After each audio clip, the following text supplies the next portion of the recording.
The knock at the door made my heart stop. I knew who it was, the CPS worker my mother-in-law Margaret had called, claiming I was an unfit mother. I took a deep breath, smoothed my shirt, and opened the door with trembling hands. "Mrs. Anderson, I'm Diana Wells from Child Protective Services. We received a concerning report about your children's welfare," the woman said, her expression professional but kind. Behind her, I could see Margaret's silver Mercedes parked across the street, her satisfied smirk visible through the windshield.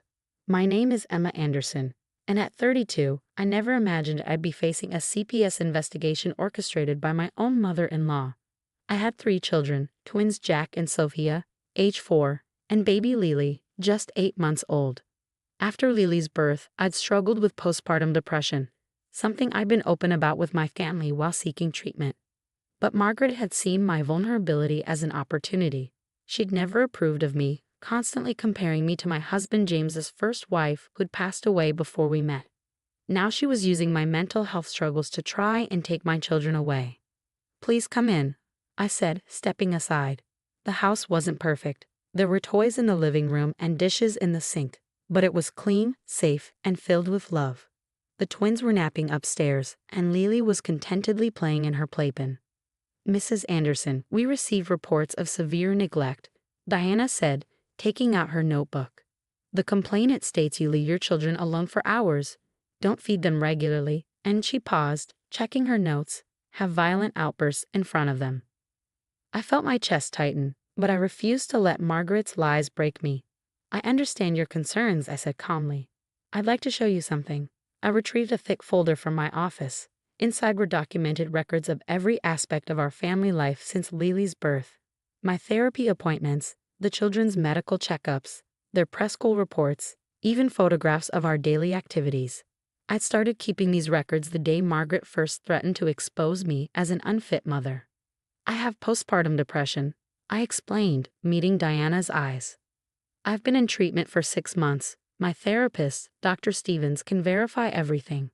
The children have never been left alone, they're well fed, and they're thriving." Diana spent the next hour thoroughly inspecting our home, checking the kitchen, fully stocked, the children's rooms, clean and organized, and observing my interaction with Lily when she woke from her nap. The twins woke up soon after, running to me with sleepy smiles and eager hugs. "Mama, can we have apple slices?" Sophia asked, while Jack already headed to the kitchen where he knew they were kept in the bottom drawer, their special snack spot. As Diana watched our normal afternoon routine unfold, I could see her initial concern shifting to something else. She'd arrived expecting to find neglected children and a dangerous environment.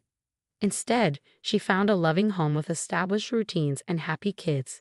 "Mrs. Anderson," Diana said finally, "I have to ask, your mother-in-law made some very specific accusations. Can you tell me about your relationship with her?" I sat down, keeping my voice steady.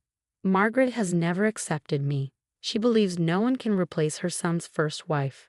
When I developed postpartum depression, she saw it as proof that I was unfit to be part of this family." I showed Diana the text messages, hundreds of them. Messages where Margaret threatened to take my children away, called me mentally unstable, and promised to save her grandchildren from me. Messages I carefully documented, along with dates and times of every incident. "She stands in our driveway sometimes, taking pictures through our windows," I continued. "She tells the neighbors I'm dangerous. She's tried to convince my husband to leave me, saying the children would be better off with her." Diana's expression grew serious as she reviewed the evidence of Margaret's harassment. "Mrs. Anderson, have you considered filing for a restraining order?" Before I could answer, the front door opened. James was home early from work, his face tight with concern. He'd rushed home after I texted him about the CPS visit. "I'm so sorry I wasn't here sooner," he said, sitting beside me. He turned to Diana. "My mother has been harassing my wife for months. We've tried reasoning with her, setting boundaries, even threatening legal action. Nothing has worked." Diana closed her notebook. "Mr. and Mrs. Anderson, based on what I've seen today, there's no evidence to support the allegations of neglect or abuse. In fact," she paused, looking directly at me, "I'm impressed by the level of documentation and organization you've maintained while dealing with this situation." Through the window, I could see Margaret still sitting in her car, probably waiting to witness my children being taken away. What she didn't know was that her plan was about to backfire spectacularly. However, Diana continued, I am concerned about the pattern of harassment you've documented. False reports to CPS are taken very seriously, especially when they appear to be part of a larger campaign of harassment. James squeezed my hand. What are you suggesting? Diana stood up, straightening her jacket. I'm going to recommend an investigation. Not into Mrs. Anderson's parenting, but into your mother's behavior. This kind of harassment can be devastating to a family's well-being, particularly when someone is already dealing with postpartum depression. As Diana left our house, I caught Margaret's shocked expression as the social worker walked straight to her car. I couldn't hear what was said, but I saw Margaret's face turn pale. This wasn't the end, I knew that. But for the first time since Lily's birth, I felt strong enough to fight back. Margaret had tried to use my mental health struggles against me, but she unknowingly given me the ammunition I needed to protect my family once and for all. James hugged me tightly as we watched his mother's car speed away. I'm so proud of you, he whispered. We'll end this, I promise. I nodded, holding him close as the twins played with their blocks and Lily babbled happily in her playpen. Margaret thought she could break me, but she'd only made me stronger. The real investigation was just beginning, and I was ready. The weeks following the CPS visit were tense but transformative. Diana's investigation into Margaret's harassment had opened a floodgate of revelations that none of us were prepared for. We've received similar complaints about your mother-in-law from 3 other families, Diana told us during our follow-up meeting. She spread several files across our dining room table while the children played in the next room under their babysitter's supervision. It turned out Margaret had a history of harassing her son's partners. James' older brother Michael's ex-wife had filed a police report against her 5 years ago. His younger brother David's girlfriend had moved to another state just to escape her interference. I had no idea, James said, his voice hollow as he read through the reports. They never told me. I thought it was just me. I finished softly, placing my hand over his. The evidence was overwhelming. Margaret had used the same tactics with each woman: surveillance, false accusations, attempts to turn family members against them. She'd even called CPS on Michael's ex-wife, claiming she was drugging her children.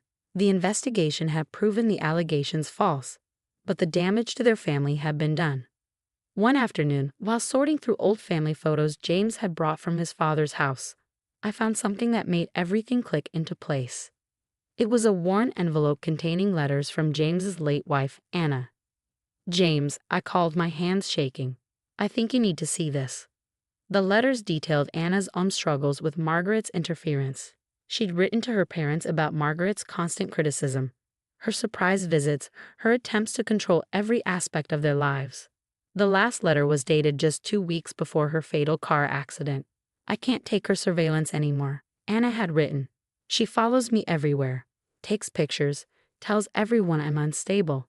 James doesn't see it. He thinks she's just being protective. But I'm scared. Yesterday she threatened to take everything from me if I don't leave on my own. James read the letters in silence, tears streaming down his face. She told me Anna had been acting paranoid, he whispered, that she'd been imagining things. I believed her. Oh God, I believed her. The guilt in his voice broke my heart. I held him as he cried, both of us processing the weight of this revelation. Margaret hadn't just been harassing me. She'd been systematically destroying relationships for years, possibly contributing to the circumstances that led to Anna's accident. Deanna helped us file for a temporary restraining order. The evidence was substantial: the documented harassment, the false CPS report, the pattern of behavior revealed in the other cases, and now Anna's letters. Margaret's response was swift and vicious. She began calling other family members, telling them I had manipulated James into turning against her, that I was using my mental illness to steal her grandchildren. But this time, her tactics didn't work. Michael was the first to reach out. I should have warned you, he said during a long phone call with James. After what happened with Karen, I wanted to pretend it never happened. I'm so sorry. David followed, sharing his own stories of how Margaret had driven away every woman he dated. She always said she was protecting us, he explained, but she was really just controlling us. The family dynamic was shifting. Years of silence were being broken, and Margaret's carefully constructed image of the devoted mother was crumbling. One evening, as I tucked the twins into bed, Sophia asked a question that made my heart ache. "Mama, why doesn't Grandma love us anymore?" I sat on the edge of her bed, choosing my words carefully. "Grandma loves you very much," I said. "But sometimes people show love in ways that aren't healthy. That's why we need to take a break from seeing her for a while." "Because she was mean to you?" Jack asked from his bed. "Yes, sweetheart, and it's important to stand up to people who are mean, even if they're family." As I kissed them goodnight, I realized that this wasn't just about protecting myself anymore. It was about teaching my children about healthy relationships and boundaries, about standing up for what's right even when it's difficult. Later that night, James and I sat on our back porch, watching the stars while Lily slept peacefully inside. "I've called a family therapist," he said quietly, "for all of us. I think we need help processing everything." I squeezed his hand, grateful for how far we'd come. The man who once dismissed his mother's behavior as just her way was now actively working to protect our family and heal from years of manipulation. "We're going to be okay," I said, and for the first time in months, I truly believed it. Diana's investigation was building a strong case, and Margaret's web of control was unraveling thread by thread. But even as we gathered more evidence and support, I knew the hardest part was still to come. Margaret wouldn't give up her control easily, and we needed to be prepared for whatever she might do next. What we didn't expect was that her next move would lead to the most shocking revelation of all, one that would change everything we thought we knew about our family's history. The revelation came on a rainy Tuesday morning. James's father, George, who had remained quietly on the sidelines throughout the ordeal, arrived at our door looking older and more tired than I'd ever seen him. "There's something you need to know," he said, placing a weathered leather journal on our kitchen table. "Something I should have told you years ago." It was Margaret's old diary dating back to when James and his brothers were children. George had found it while cleaning out their attic after the restraining order forced Margaret to move out. "I knew she was controlling," George said, his voice heavy with regret. "But I never understood the extent until I read this. She's been planning these interventions for years."